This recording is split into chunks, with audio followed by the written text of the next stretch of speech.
All praises to the Most High, Yahweh, Bahashim, Yahweh Shai. Love, honor, and respect to the Creator, Yahweh, and to His Holy Son, Yahweh Shai. And double honors to the apostles of GMS,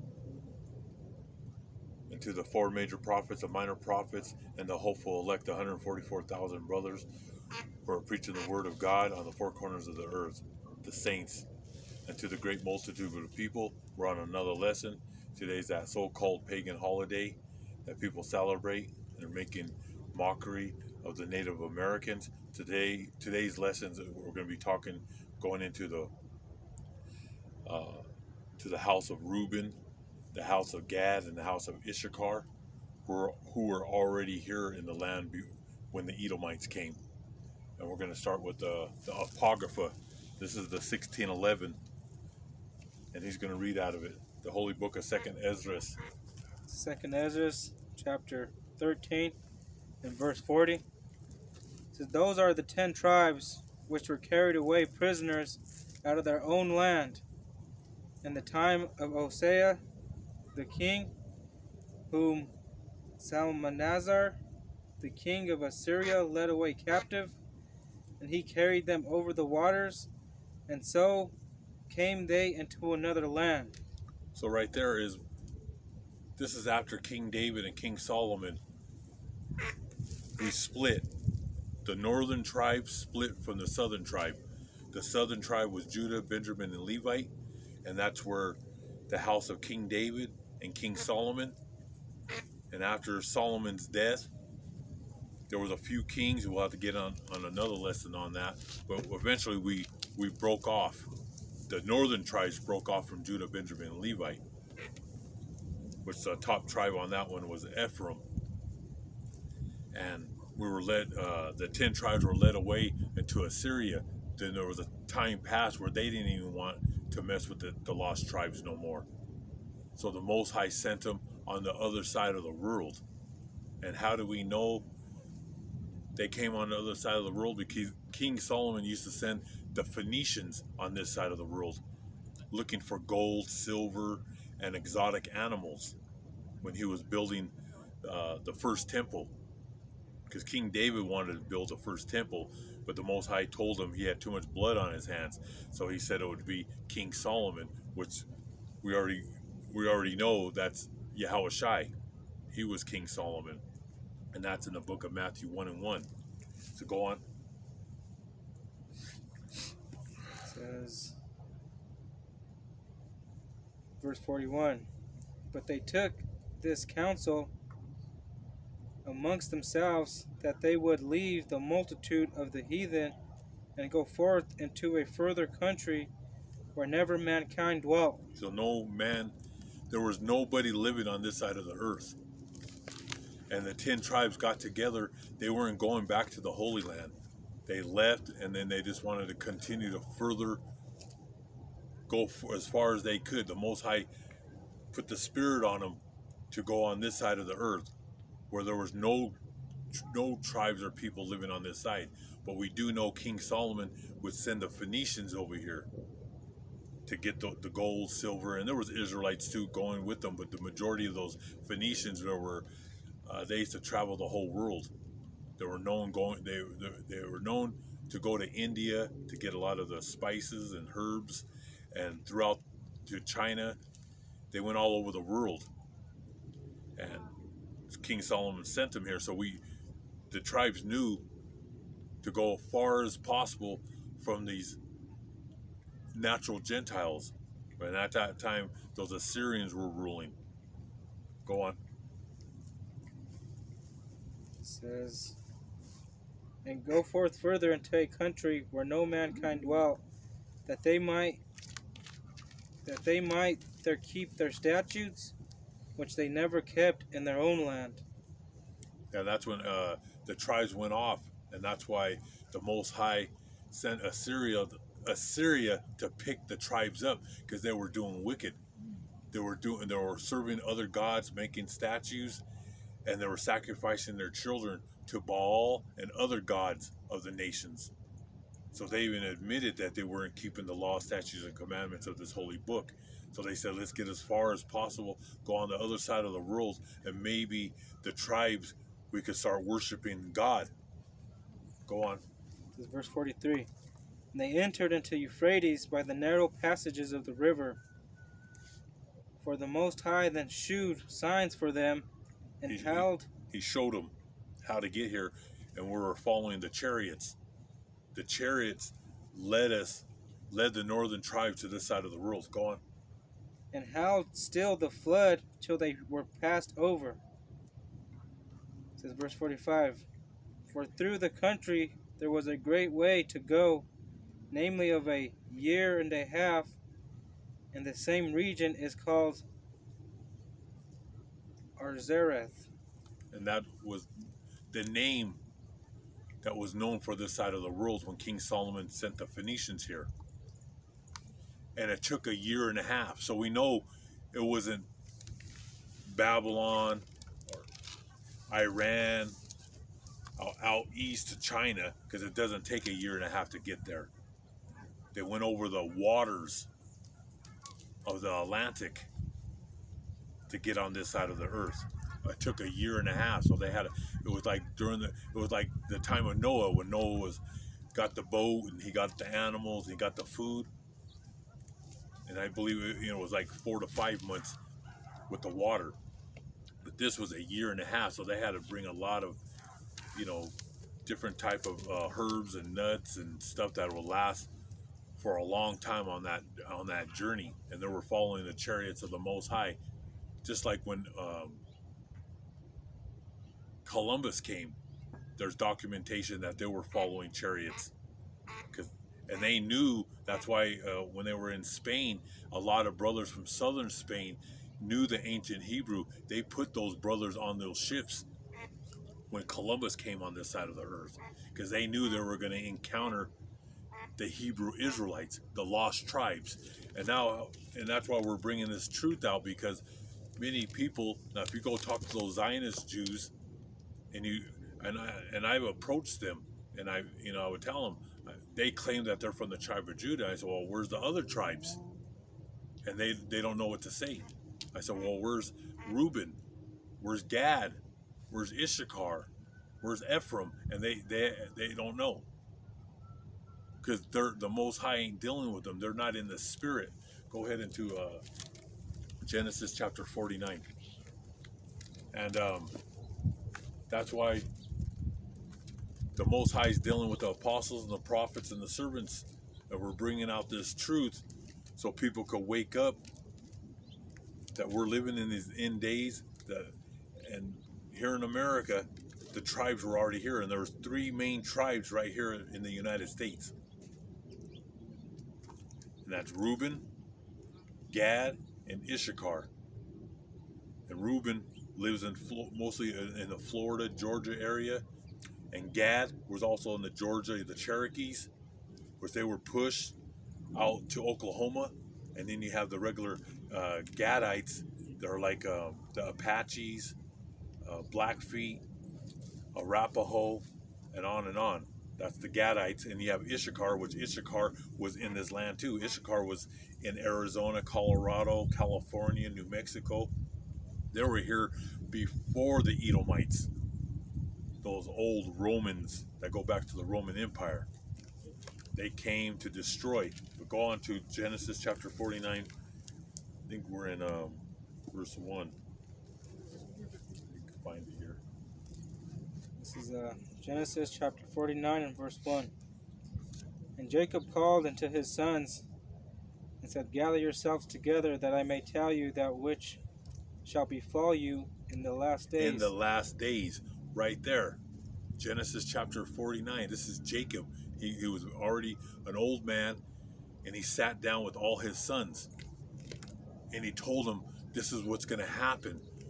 God was already showing him in the spirit what was going to happen in the end days and where the tribes would be. And all the tribes are here. All the tribes now are here in America, because eventually Judah, Benjamin, and Levi got here too. So go ahead and start verse 1. Verse 1. And Jacob called unto his sons and said, Gather yourselves together, and I might tell you that which shall befall you in the last days. This is verse 2. Gather yourselves together, and hear, ye sons of Jacob, and hearken unto Israel your father. That's right. Verse 3. Verse 3 says, Reuben, thou art my firstborn, my might, and the beginning of my strength, the excellence of dignity, and the excellence of power. That's right. He's the firstborn son.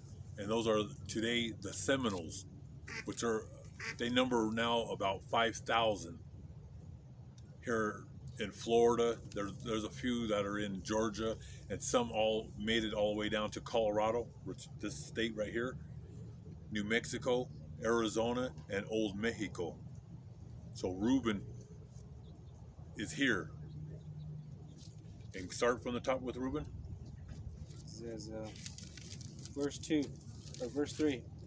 Reuben, thou art my firstborn, my might, and the beginning of my strength, the excellency of dignity, and the excellency of power. That's right. Reuben is very strong. He's a man that will fight to the death. He's a great warrior, Reuben. And he's excellent. Everything that he does, he's very fast, strong, and he's, like I said, he's a great warrior, and he has a lot of dignity, which he's very proud. Like, they dress with the best garments. They have the most nicest shoes, their socks, everything they make themselves. They make homemade food. They look down. Actually, they look down on the other tribes. Reuben, he's the firstborn son, and he's very strong. That's why it says Jacob. He has the strength of Jacob, and Jacob was a very strong man. Remember, he wrestled with the angels. So Reuben is very strong, very proud, and he's very close to his people. And if you look into the Seminoles, there was called the Seminole Wars. There was 3 wars. Now the Cherokees, and you have the Arapaho, Blackfeet. Who's in Arizona? Well, my grandma on my mother's side, there were Apaches. But the Navajos are big. Those are Gadites. All the Gadite tribes here in America, when the Edomites came, they made a peace treaty with them. You know, the Europeans, they made a treaty with the natives, and the Gadites were trying to be cool with them. But we're gonna jump into Gad. But the point is, with Reuben, when Reuben seen the Europeans come, there was no there was no shaking of hands. There was no peace treaty. Reuben attacked immediately. He knew they were the children of the devil. Okay, and there were 3 great wars between them, and they were ferocious. When the commanders would send letters back to D.C. and say these guys are ferocious. They fight to the death. They're not running from nobody. They're not making no peace treaty with the U.S. Army, with the U.S. government. It was on. And they massacred many of the Seminoles. And there were 3 wars. And a lot of the Seminoles went back into the Florida Everglades. They knew how to survive out there with the alligators and everything. They were ferocious. And like I said, the U.S. Army was shocked, because the main thing the Europeans, when they came to America, was to steal everything and steal all the assets of this land. But Reuben wasn't having it. He's that firstborn son. We know who Reuben, we know who all the tribes are, because they're all here in America. Okay? And Reuben, he's one of my favorites out of the tribes, because he loves to cook the best foods.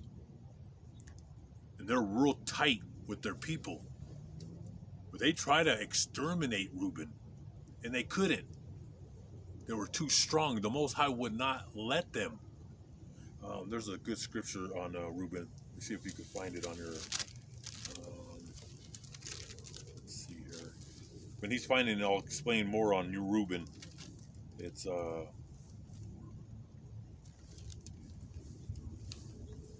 First Chronicles chapter 12 verse 37. There's a whole bunch of good scriptures on Reuben, and let me know if you can find it. If you can, I'll jump onto it. There's a First Chronicles 5 and 18, and then there's a chapter 12 and 37. So Reuben, he was good to the Negroes when they were in slavery in the 1800s, when they would run away from the master, and they were up in that Florida, Georgia area, and they ran into Reuben. Reuben was good to the house of Judah. He was good to the Negroes, which were slaves at that time. They welcomed them as a brother. Had a woman for them, had food for them, had shelter for them, and gave them weapons of war. As a matter of fact, they joined hands together and were creeping around looking for an Edomite. And they would slaughter them. They catch some of those troops walking around, that was it for them. And as a matter of fact, in those Seminole Wars, there was letters, you could look it up, there was letters sent back to D.C. when a lot of these Edomites would have to bury their men. They did themselves in their pants. They shitted their pants. Because the ferocious, they would put the war paint on their face, and they came at you like a bullet and had no mercy on those troops. Like I said, they're one of my favorite tribes because they're warriors, they're fighters, and to this day they fight. Don't start getting down on you if you disrespect them. Did you find it? 5 and 18, or which one? 12 and 37. Yeah. This is First Chronicles chapter 12 and 37. And on the other side of Jordan, of the Reubenites and the Gadites, and of the half tribe of Manasseh, with all manner of instruments of war for the battle, 120,000. At that time, there was 120,000 for war. King David loved the house of Reuben, Gad, and Manasseh as the so-called Cubans. But during that time, in the ancient times, they were on the front lines of King David. Because remember, King David paved the road for King Solomon. Because King David was at war with everybody. We had to put all the nations. We were at war with all the nations. We put them all on record that they weren't going to conquer us. We went and conquered all the surrounding of our land. Anybody that tried to come up on us, we went to war face to face, and we conquered. King David, that's why it says in the Bible, in the Holy Book, he killed tens and tens of thousands of men, King David. And Reuben was on the front lines. The Seminoles, they were on the front lines, going after fighting the Philistines, the Egyptians, Assyrians, Babylonians. We were fighting everybody at that time. And they're great warriors with weapons, with the bow and arrow, and many other war weapons. Was that it on that one? And there was one on 518. So right now, like their population is down to 5,000. But at one time there was a few 100,000 of them, but they were wiped out with the diseases that the Europeans, when they came, they spread the diseases back then in the 16, 17, 1800s. And it wiped out many of the tribes of Reuben and Gad. This is the rest on verse 38. All these men of war that could keep rank came with a perfect heart to Hebron to make King David over all Israel, and all the rest also of Israel were one of heart to make King David. Yeah, King David, he loved the Reubenites. He loved them because they were warriors and they loved to be on the front lines. You got that one on 518? Yeah. says, 1 Chronicles chapter 5, verse 18. The sons of Reuben and the Gadites and half-tribe of Manasseh, of valiant men, men able to bear buckler and sword, and to shoot with a bow, and skillful in war, were 44,760 that went out to the war. That's right. They were warriors. They loved to be in warfare. They loved to be on the front lines, just like when they seen the U.S. Army. They weren't scared, and they weren't shaking no hands. They're the only tribe on the face of the earth that didn't shake hands with the devil. And today, to this day, they're still thriving, but a very small. There's another good scripture too, where it talks about there's not many. Moses did he prayed over the house of Reuben, because he knew that a lot of the people, 80% of them would be killed, or probably down to 90% of them were massacred.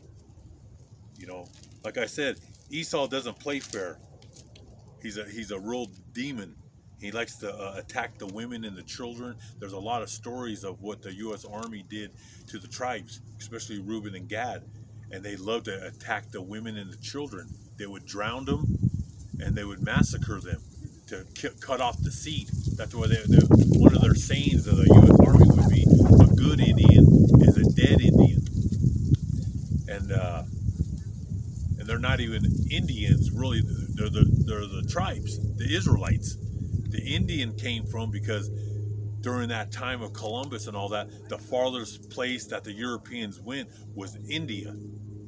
So the real India people, which are Elamites, they're Indians, but they put that name on the Israelites because they don't want you to know who the real Israelites are. They knew Columbus and Queen Isabella and King Ferdinand of Spain, which half of the Spaniards in Spain go back to the Edomites and Amaleks, and the Edomites go back to the German Visigoths of Spain. One thing, when I was a little kid, I didn't play with puzzles and I didn't play with garbage pail toys. I used to play with sticks and rocks, and during my time of my birthday or whatever, I would tell my mama I want a globe. I'd study maps, and the number one thing, I studied the Bible, but you have to tie everything in with the maps, with everything. I used to be with the maps, the Mediterranean. I'm talking about when I was 4, 5, 6, 7 years old. That was in the spirit. I love to know where people were being moved to and the different languages. I used to collect little palm trees called sago palms and different palm trees throughout the Mediterranean. When I was young, all the way until the age I am now, I used to have a ton of plants. But there's a good scripture. Go back to 49 until I find that one, because there's a little more on Reuben. It's Deuteronomy 33 and 6. Go ahead. I'll get that one. And it says, this is verse 4. This is Genesis chapter 49 and verse 4. I'll start at verse 3 again. It says, Reuben, thou art my firstborn, my might, and the beginning of my strength, the excellency of dignity, and the excellency of power. This is verse 4. Unstable as water, thou shalt not excel, because you wentest up to thy father's bed, and defiledest thou it. So he messed with one of Jacob's, his father's, one of his. So he went up to one of his women, couch. And he laid with Jacob's Jacob had many women, and he laid with one of them, and that's why he didn't get the covenant. The power went to Judah. But Posa went to the firstborn. It was supposed to have been to Reuben, but that's why that says he's unstable. Because, like I said, he has a real quick temper, and he's ready to fight and get down with anybody without diplomacy. He's just a guy. If he sees that you're an enemy, he attacks you quickly. But then he laid with Jacob's, one of his women that he had, and he lost that firstborn privilege. And then go ahead and find Gad on there. I'm going to find that one on Gad is on chapter 19, verse 19. Verse 19. Gad, a troop, shall overcome him, but he shall overcome at the last. That's right. And that's talking about the Apaches, the Cherokees, the Arapaho, Blackfeet, the Sioux. They were over because Esau had no mercy on them. He practically just wiped most of them out. And they handed them blankets with smallpox. You can look that up. It's a touchy subject to bringing a lot of this stuff because, like I said, they like to bring the videos down, and they're gonna stand up. And most of your Mexicans, they're mostly Issachar, but you have a lot of Mexicans that speak Spanish because they were forced to speak Spanish that are Gadites. I know a lot of them. They're guys that were part Apache, like my mother's side were Apache. They spoke Spanish and made native food and Mexican food. And the best food I've ever ate was from them. I've been to restaurants all over the United States, especially the West Coast, and they're garbage. Mexican restaurants are garbage, not like the old native way of making it. And we'll do some food shows on that in the kitchen. But my grandma used to make her own. This is my mother's mother. Used to make her own homemade tortillas, the corn tortillas. Everything was from scratch. She never went to restaurants. I didn't go to the restaurants until I was a teenager. And I said, what is this? This is garbage compared to what I was raised up eating. I'm trying to find that one in 33. Go ahead and read that one back again about Gad. Or you could jump to Issachar. Issachar is in there. This is verse 14. Issachar is a strong ass, couching down between two burdens. And he saw that the rest was good, and the land that it was pleasant, and bowed his shoulder to bear, and became a servant unto tribute. And that's Issachar. Read it from the top again. It says, verse 14, Issachar is a strong ass, couching down between two burdens. And it's talking about what is a mule? Yeah. A donkey? Because donkeys are very strong. You put a lot of weight on them. They'll just keep on going and going. Give them a little water, a little bit of food. They just keep on walking and walking. They're not super fast like a horse, but they're going to get the job done, and they're hard workers. That's what that's talking about. And Jacob said, in the end days, you'll be like a slave to Esau here in America, which they are. They're slaves, cleaning houses. They're on the construction fields. They're on landscaping. They work very hard, but they're very proud people, and they have a lot of dignity, and they have a lot of faith in the Holy Book. But they've been led astray by the Spaniards and the Edomites, and they beat the spirit out of them, just like they did to the Gadites. They beat the spirit out of them. When I was in school, when I was young, all the Gadites used to sit with me, and I like to talk. And a lot of those brothers really didn't talk much because their spirit was beaten down. They beat the spirit out of a lot of these brothers and sisters. They had a hard time to communicate. Go ahead, finish that one up. That was it on there. I'll start on 15 again, read that. And he saw that the rest was good, and the land that it was pleasant, and bowed his shoulders to bear, and became a servant unto tribute. That's right. He served. He's a hard worker. He keeps on fighting until the end. That's Issachar, and the native people. They're very proud people, strong people, and they like to keep their family together. But they've been led astray by the Edomites and these false churches and the false prophets, and they continue to eat like pork, and they worship statues, and that's why the apostles and the prophets were here to wake our people up. I'm trying to look for that. There's on Moses, and then we're going to close it up. Let me find it here. It's on Deuteronomy 33 and 6. This will be our last scripture. This is the last one right here.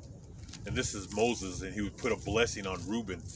Because, this lesson's mostly on Reuben, but also on Gad and Issachar, because we're all here together, and we're going to be here to watch the second coming of Yahushai, the Son of God.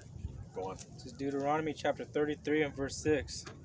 Let Reuben live and not die. This is Moses. Let Reuben live and not die, because he was almost taken out. But God has a blessing over Reuben, because he was the firstborn son of Jacob. Now you know, all the nations now know who the firstborn. They're the Seminoles. They're the Israelites. Go on. It says, let Reuben live and not die, and let not his men be few. And that's it on Reuben. And then, Yeah, because they were practically almost cut. Like I said, there's only about 5,000 of Reuben left here in America. So we're going to go ahead and close it out. That was the main thing. It's this so-called pagan holiday today called Thanksgiving. It is what it is. People have been brainwashed, but it was really making fun of the native people. But the native, like Reuben and Gad and Ishkar, they cook turkeys. I cook turkeys throughout the month. I love the bird. But this so-called Edomite holiday was making fun of the slaughtering of the tribes and taking their land, taking their wealth, taking their assets. What we're bringing out today, now you know who the tribes are. They're here. They've always been here, but they've been lying to you at the schools, elementary, middle school, and high school, and colleges. The professors and these so-called scholars, they know who the Israelites are. They know who the house of Reuben is. They're here today, and they're not going nowhere. And the Most High reserved them for the second coming, because he's picking us up, and we're going back to the Holy Land like we were living during the times of King Solomon. So we're going to go ahead and close it out. All praises to the Most High Yahweh, Bahashim Yahushai, forever and ever, so let it be true. And double honors to GMS, to the apostles of GMS. Till next time, till the end of time, to all you brothers and sisters, keep on fighting, because we're going to win this.